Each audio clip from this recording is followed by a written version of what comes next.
തിരഞ്ഞെടുപ്പിലെ തിരിച്ചടിയിൽ അക്രമ രാഷ്ട്രീയത്തിലേക്ക് മടങ്ങുകയാണോ CPM എന്ന ചോദ്യവുമായി പ്രതിപക്ഷം രംഗത്തുണ്ട്. തലശ്ശേരിയിൽ കോൺഗ്രസ് ഓഫീസ് തകർത്തു.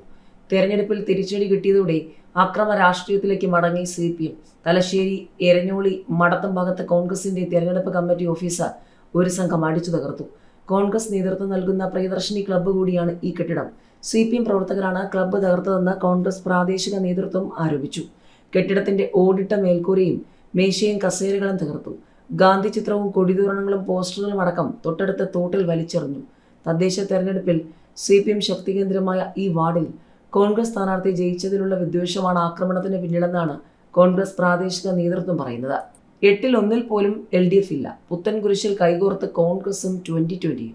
LDFിനെ പുറത്തു നിർത്താൻ ഒരുമിച്ച് കോൺഗ്രസും 2020യും. ഇതോടെ കുന്നത്തുനാട് നിയോജക മണ്ഡലത്തിലെ 8 പഞ്ചായത്തുകളിൽ 1 പോലും LDFിന് ഭരണമില്ല.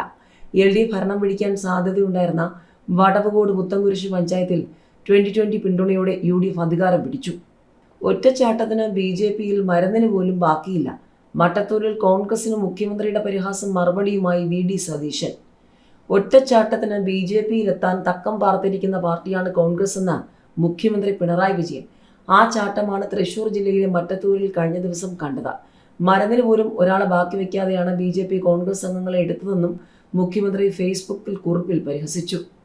അതേസമയം മുഖ്യമന്ത്രിയുടെ പരിഹാസത്തിന് മറുപടിയുമായി പ്രതിപക്ഷ നേതാവ് VD സതീശനും രംഗത്ത് വന്നു.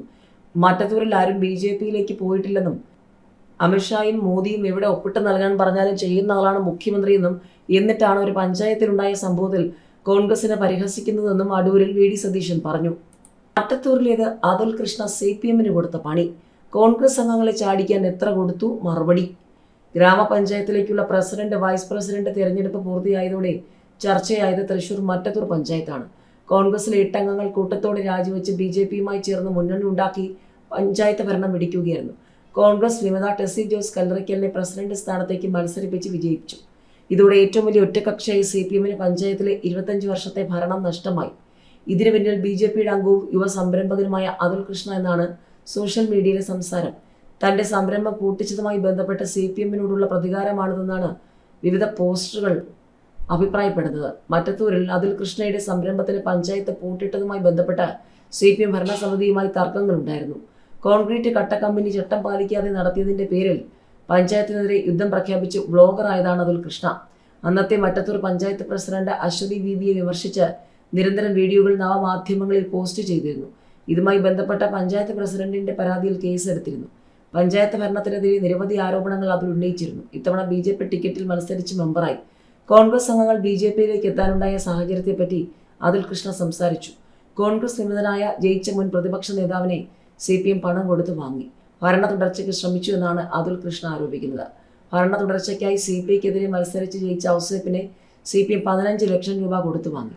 ഭരണമാറ്റത്തിന് വേണ്ടിയാണ് ജനങ്ങൾ വോട്ട് ചെയ്തത്. എന്നാൽ ഇത് അട്ടിമറിക്കാനുള്ള ശ്രമം ഉണ്ടായതോടെ അതിനെതിരെ മുന്നിട്ടിറങ്ങി.